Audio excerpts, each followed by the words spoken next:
Welcome to the City Current Show, powered by Higginbotham Insurance and Financial Services. This show focuses on sharing good news and powering the good in our community. Now here's your host, City Current CEO, Jeremy Park. Welcome back to the City Current Show, powered by Higginbotham. I'm your host, Jeremy Park. We're always honored to bring you inspiring stories of individuals and organizations making a difference and powering the good. And we love talking about the power of music. That's why we're honored to be talking about Musicians on Call. We're joined by their Senior Communications Manager, Melinda LaFollette. How are you doing? I'm doing great. Thanks for having me. Absolutely. So you're celebrating a big anniversary. So let's start with a little bit of history. Give us some history for Musicians on Call.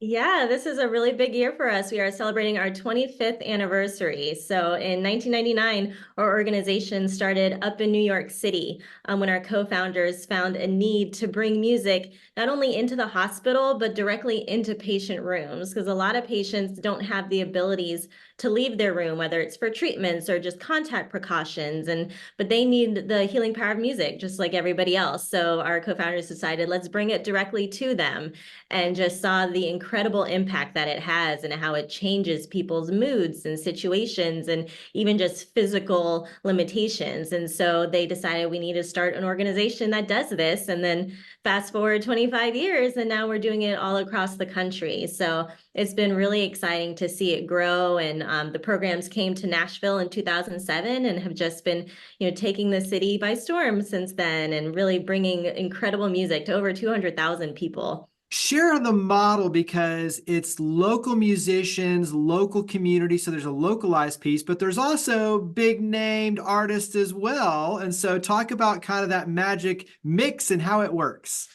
Yeah, well, being in Music City, just the music community here is so giving of their time that, like you said, local musicians do it, as well as some big recognizable names. And so we have two volunteers that go into the hospital rooms. We have the volunteer musician who plays the music, obviously, and then the volunteer guide who escorts them room to room and introduces the musicians to the patients and just kind of sets the scene for what they can expect. So it's a really great opportunity. You don't have to be a musician. You can just be a music lover and still get to participate, which is fantastic.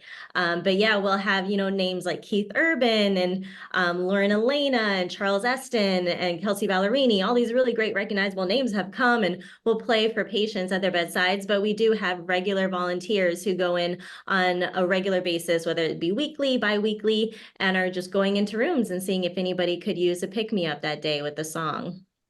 Talk about the feedback on both sides. Let's start with the patient, because when you have someone coming into your room and sharing the power of music, as you mentioned, like that's healing, it's powerful, it's inspiring. So what's the feedback from the patient side? They, say it's changed my day, or, they might not be in the best mood, might not be feeling well, but welcome the musician to come in anyways. And after one song, they're like, I feel better. Whatever was aching me is not aching me anymore. And it just really picks them up and changes their mood, changes their day. And if they have any loved ones visiting, it's the same for them. It's a really stressful situation to see someone you love in a hospital bed. And so just be able to feel the music, and whether it's a song they recognize that takes them back to a memory or anything like that, they can just feel this sense of relief, and some of the stress has kind of melted away.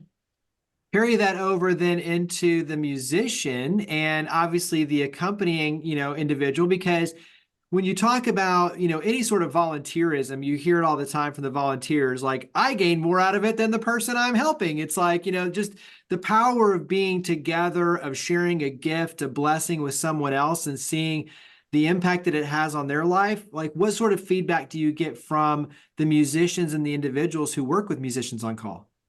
Basically, that exact statement you just said, we hear that so many times. The volunteers are touched just as deeply as the patients and the hospital staff that they're performing for, because they do have such a close interaction. They're standing right there next to the patient and seeing how the song is impacting them firsthand. And so it really does just kind of change their perspective of how powerful music is. And we all feel it ourselves. Whenever we need a pick-me-up, we have a song that we go to, or if we're in a great mood, we have songs that kind of help us feel even happier. And so then to be able to see that at this level really just changes people's perspective on how deeply music can affect you. Talk about the business side, the logistics, because obviously there's a lot of logistics, a lot of coordination on your end, both with the, healthcare organizations, the scheduling with the musicians, the volunteers. Like there's a lot to this. So talk about that business side. Yeah, well, we have a fantastic program team who manages our programs all across the country. So whether it be here or Chicago or DC, New York, LA, they are building these relationships with the hospitals and coordinating when they can expect to have volunteers come, because the volunteers do come at the same date and time, so that it's kind of a regular occurrence that people can expect. And they will coordinate the volunteers to get them signed up. We've developed a fantastic platform that essentially everybody can log in on their own and be picking shifts to sign up for, and hospitals can be getting connected. So we want to make it just really easy for everybody involved. And we also offer our programs virtually. When the pandemic happened, we had to shift everything to virtual programs. But we are thankfully now back in person in hospitals, but are still running our virtual programs so that on any given day, if somebody wants to tune in and get some music, they're able to log on and pull up a performance and just feel that same relief at their bed. I know that the recruitment of volunteers is a piece of this. And so talk about for, communities all across the nation, for musicians who say, wow, this sounds like something I want to be a part of. How do they start getting involved? Where does that conversation begin? What's the kind of request on their end? Yeah, well, like I mentioned, now that we're back in person, we are definitely needing volunteers. We want to get back even more. So we do on our website have an application that anybody who's interested, whether it be a musician or a potential guide, they can fill out the application and kind of get some background information too about the requirements. We do ask that volunteers volunteer once a month for a year, just so that they can get that full regular experience. And they'll find all that information online and the steps that they can complete to submit that application. And then our program team kind of sends them through the process to get them set up with a local hospital. If we have one in their area, that then we can get them onboarded through the hospital as well, and hopefully have them going in very soon. What sort of skill sets? Because obviously singer-songwriters, I'm thinking, originals and covers, like that's an easy piece. But what other types of musicians or what musicians kind of fit the bill? Well, pretty much anybody, as long as the music kind of fits a hospital environment, because we don't want it to be too loud and don't want to have too much equipment. But most of the musicians do have acoustic guitars that they'll bring with them. We have musicians who can have keyboards. So we have like carts that they can put a keyboard on and wheel it from room to room. And then we've even had, other wind instruments that people come in and just kind of play nice instrumentals. So it really depends on what the talent is, and we can see how we might be able to make that work. For healthcare institutions, so the other side of the equation, to say, wow, this sounds amazing. Like, how do we learn more and how do we start this process? What would your words of encouragement or recommendations be for them? Generally the same. Going on our website, we do have a space on our website just for potential hospital partners. So it outlines everything they could expect from the hospital side and what they should be prepared to help us do to set up programs there. And then they can submit an application as well to say, we are interested in bringing this program to this hospital. And if we already have a presence in that city, that's easier for us to work out. But we also like to work with a lot of local champions to bring our programs into cities where we don't have a physical presence yet. But we want to know where that interest is. That's what really helps us get there. You mentioned 25th anniversary. So talk about some of the big plans, the big events or things that are happening. Obviously, not just this year, but beyond. What are the big plans, the big vision? So when you talk about the next 25 years, what does that look like?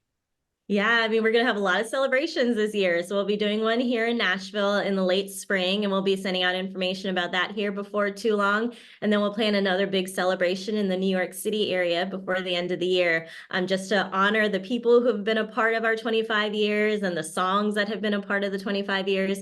So there'll just be really great celebrations about what has happened for us. And then looking ahead, we're just looking to expand. And so not only find more cities throughout the country, but have our sights set on international as well, and hopefully one day be able to bring our programs, to other countries. And so we can share this all over, because our vision is a world filled with the healing power of music. So that's what we are definitely working towards. I know that when you talk about any sort of nonprofit organization, financial contributions play an important role because there is a cost associated to what you do. So talk about the financial side, how the community can get behind Musicians on Call. So how can the community support your efforts? Yeah, well, the majority of the donations go to our program. So it's all of the manpower that's put into setting things up and to running the programs and recruiting the volunteers and just making sure that we have the means to be bringing the music into the hospitals. So that is the key area where all the donations drive our work and helping us, bring our mission elsewhere. When you look at raising awareness for cities, outside of Nashville and raising those dollars and opportunities, talk about some of the different ways, whether it's monthly recurring, one-time donations, hosting their own events. Like, how can the community outside of the Nashville area really get behind Musicians on Call and help lift, especially financially?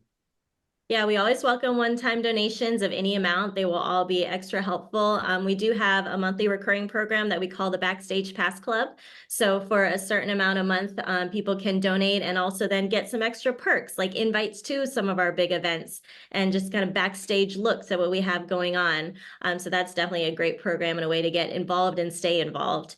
And then we also work with corporations on, doing donations, larger donations that we then in turn can set up activations and different things with them to bring our mission to their companies as well. So there are a lot of different ways that we can work out how to make the donations really go far. And we have a great fundraising team and partnerships team who always have really wonderful ideas of how to make things exciting for our donors. I know it's impossible to pick a favorite. So what's a memory that comes, the first one that pops into your head in terms of a special memory with Musicians on Call? And it can be with a specific artist or just a moment or an event, but what's an event that puts a smile on your face?